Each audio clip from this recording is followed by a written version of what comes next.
Hi, welcome to Jim and Stacy's IRL or in real life. It's just you. I'm just here to support you. Well, I want to acknowledge you.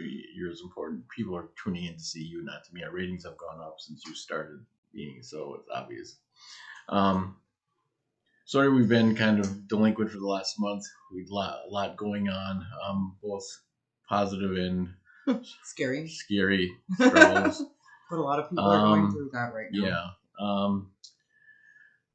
But here we are again. Had a lot going on. Got to see lots of friends. Tag Evers was in town with the Indigo Girls, a show that he was promoting. So we got to see him. Hadn't seen him in 10 years or so. Who else do we got to see? Wayne Hancock. I'm at the Tarleton. That's it. For concerts. Yeah, I guess that's all we had for friends coming in. We had some excitement with the Bammies, which I gotta put a lot of kudos to Tarleton and the people at the Tarleton Theater. It couldn't have gone better. I thought Frank did a great job hosting it. Explain what it is first to people who don't know. Well, as you know, a lot of cities have awards, or states have awards, or communities have awards. Well, this year Green Bay decided to do it, which is pretty remarkable, being that it's a town of 100,000 people that really culturally has a football team, and that's it. So the fact that they had 25 categories in various categories, it, for the live music scene in Green Bay, from punk to blues to musicianship, it was all there, and it was done very well.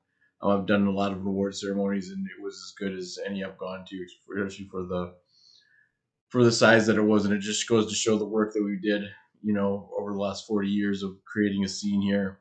That Green Bay does have a community of when I was growing up, if you were in a band, it was a cover band, and the fact that these categories were almost all for original music. The fact that there is this scene here. And I want to thank Tom Smith for being our table mate. He definitely added the humor to the evening. We had front row seats, and I won. Legacy, lifetime achievement. I guess we should have grabbed the award, but cool. It is cool. I'll go grab that. You keep talking. But anyways, we had a great night. That was 10 days ago or something. We got to see a lot of friends, and it was a great night to just appreciate everybody in the scene and what they've done and what we've done. And it was certainly a great honor for me to be. Yeah, this is the award. It's a guitar pick in the shape of this state.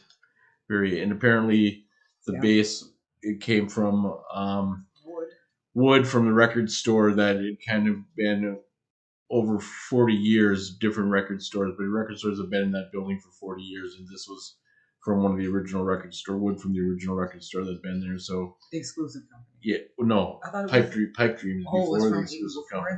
Yeah, so it was there since the Pipe Dreams days. So a little history, and I think Badgerland Signs did them. I think they did a great job of making these great little trophies, very original. But that was a lot of fun and a great time. What else do we have? Well, you have your party coming up. Yeah, this great new restaurant in town, Orsetta, has opened up just in the last couple of weeks and is getting rave reviews. They heard that we were having some struggles, and they offered to throw a birthday party for me in April. So that's happening. Stacy's been planning it with them and has the most details on it. But, yeah.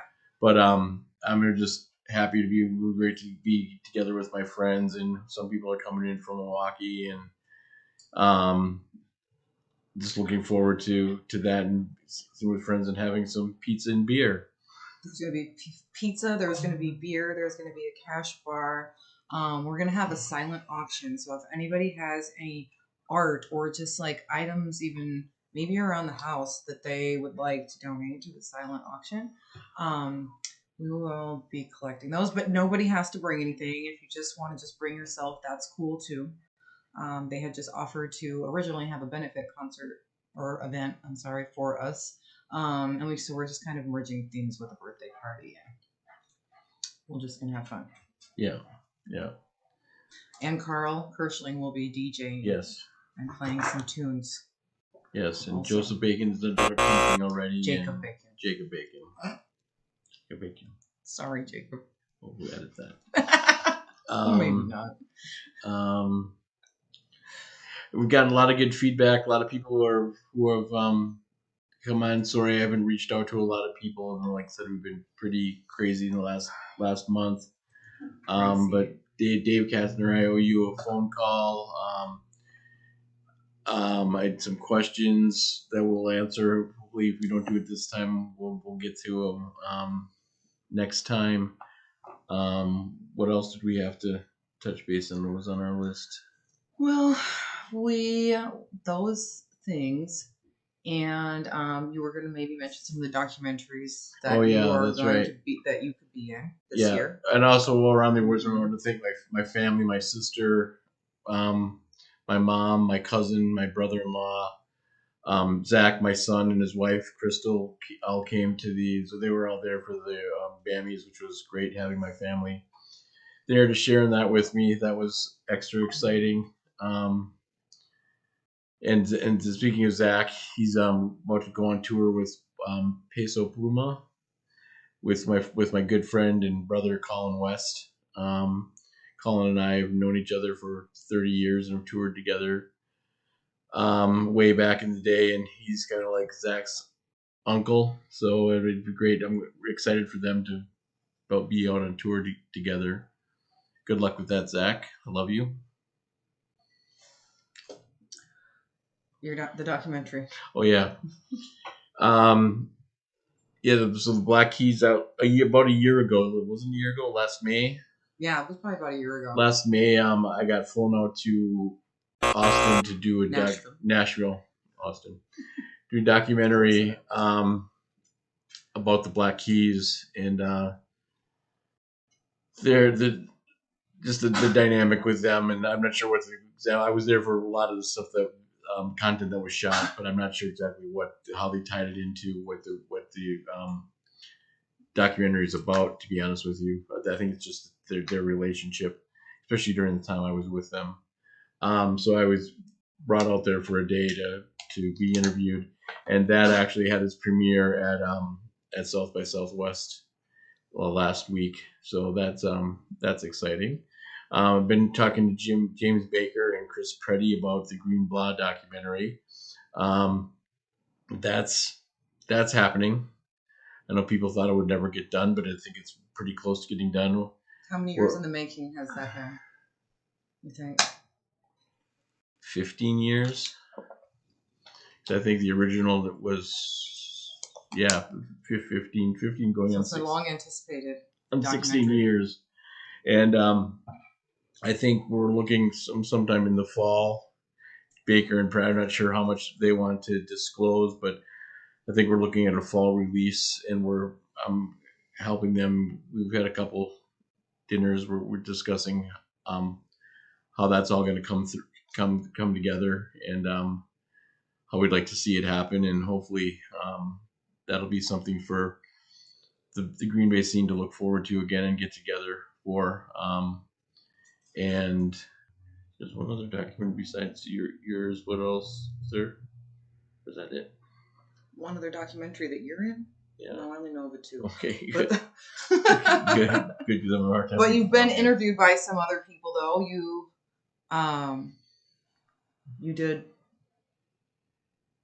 did some video reactions. Oh yeah, I did some interview with my friend Joel from Party Like a Rock Star. I did something with Chad Olick a year or two ago, just telling stories from the road. Now this one is watching videos from, generally it's other countries' music that necessarily we don't see in the U.S. that's on YouTube for stuff from Sweden, from um, Japan, England, and got to basically just me being filming me and Joel watching these videos together, and then we talk a little bit about them. And I'd say don't piss off mega fans. Yeah, the Swedish people. A good thing they're peace-faring people, because I think a lot of them are pissed off at me because I didn't. Not that I didn't like them. I laughed at and thought it was kind of silly. This band Nightwish, who or what do they call them? Something orchestra, Nightwish. but no, but what do they orchestra metal or something like that, or symphony metal, I'm not sure. which, but yeah, I never will, and not necessarily want to. You said that it was going to give you nightmares, and then you corrected yourself to say, no, not nightmares, night terrors, which is worse, by the way. Yeah, I think of Michelle Dolly when I think of night terrors, and she had night terrors, and she's so cute and sweet that they don't seem as bad as. Okay, so in your mind, you were trying to soften it. In my mind, okay, listen to Michelle have night terrors wasn't as bad as a nightmare, but I guess it is. Okay. Moving along. Anything else? Well, we were going to talk a little bit about just where your head is at as far as because we have been talking lately about going back to work. Possibly. I got a couple offers. Well, not offers. I'm waiting for offers to go out on the road. One of them I don't know that'll happen because I've kind of turned her down waiting for this other one. It's I don't know. We'll see. I mean, the Parkinson's is what it is. You can tell by my stammering that I'm, have to rethink things a little bit and slower thinking. But I'm, and other than the tremor and the walking, I mean, I'm fine. I mean, I did LL Cool J last year, and that was fine with Bobby's help, and that was more of a production coordinator role, assistant role. But I think, one, I'm not ready to retire, so I have to do something, and I'd rather do it in what I know, and hopefully it's the right choice. Yeah. So we'll see. I'll keep everybody updated as to how that comes together, and yeah. Because it's been a process, I think, figuring out what the next steps would be for you. There's a lot to think about. Because one of the next steps is disability, but I don't know if I'm ready for that yet. Just not only I mean, I'm sure I could be eligible for it, but I'm not sure if I really want to go through the process yet of playing for it. I haven't reached all of my the end yet of all my trying. Yeah. So I found it very reassuring that both of the people that you talk to seem to really have just their approach with talking about your Parkinson's and how they could accommodate you, and still recognizing what you bring to the table with their years of experience despite that. Yeah, and it all depends I mean, I agree now. It just seems the reality is of being out there and how that's dealt with and looked at. I mean, I've already been turned down from tours because of Parkinson's.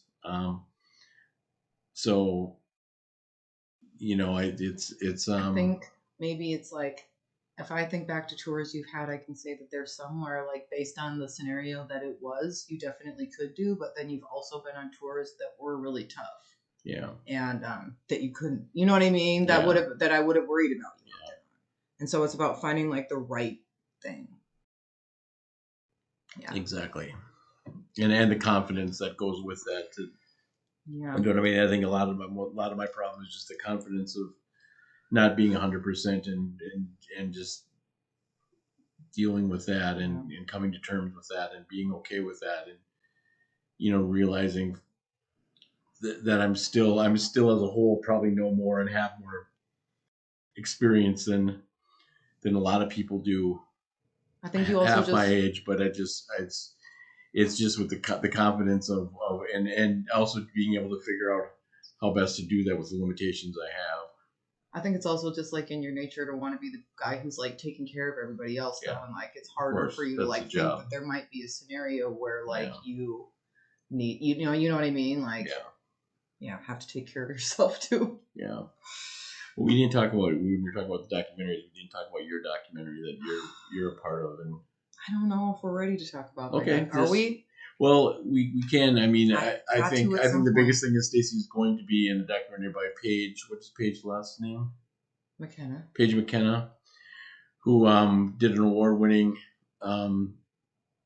documentary a couple of years ago that was really well done and great. And she's decided to take on this, and my lovely wife is one of the stars of it. So I don't know. It's going to cause a stir when it comes out. So we'll How do you feel about me being in it though? I'm fine. I love you and support you. Thank you. It's very important. It's not going to cause a stir with me. Well, I know.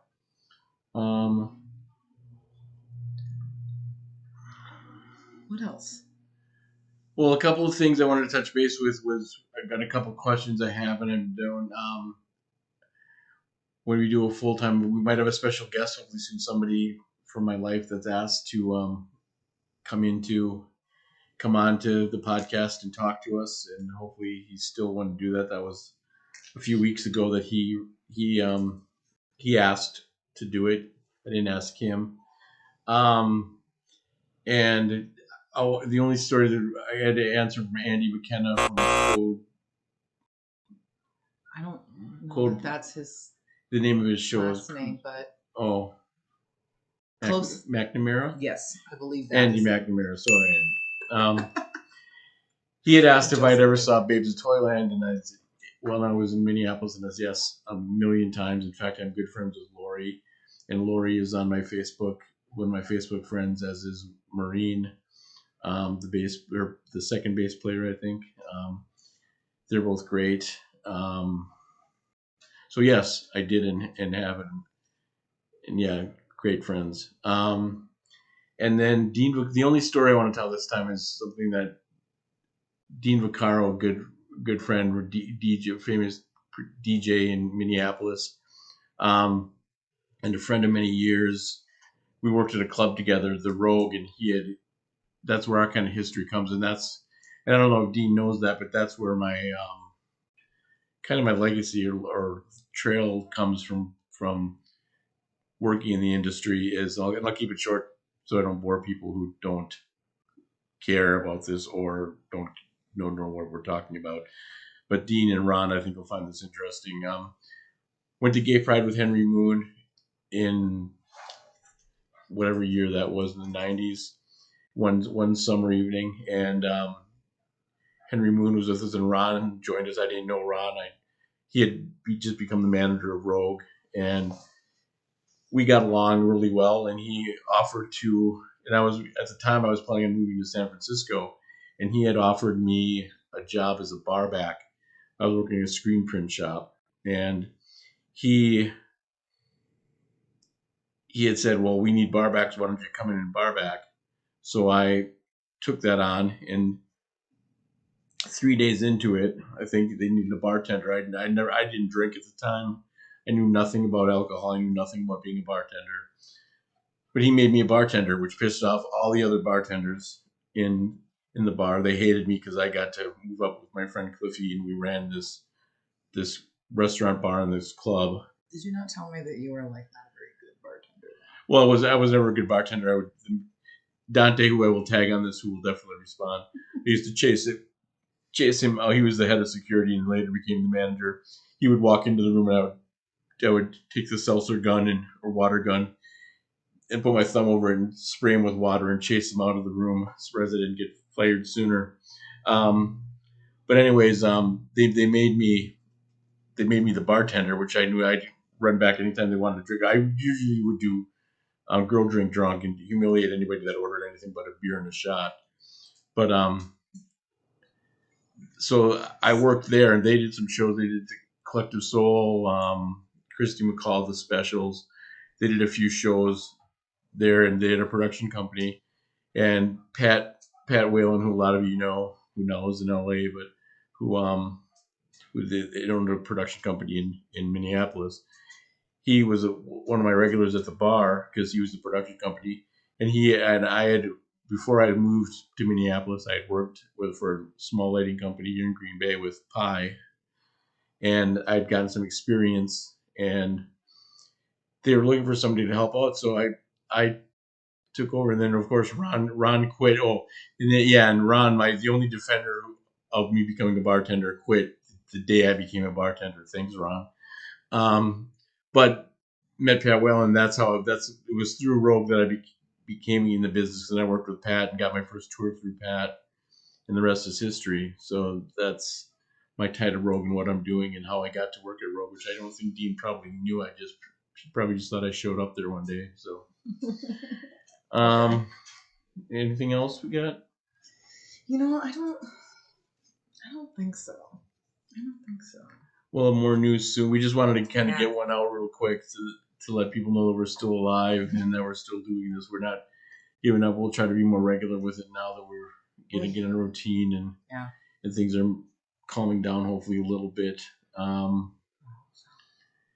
Yeah, that's it. And We may have to take the show out on the road a little bit if you yeah. back Well, out we'll on the keep it going. tour. If I go So on the road, we'll do it on my days off or something. because we FaceTime a lot Um, anyway.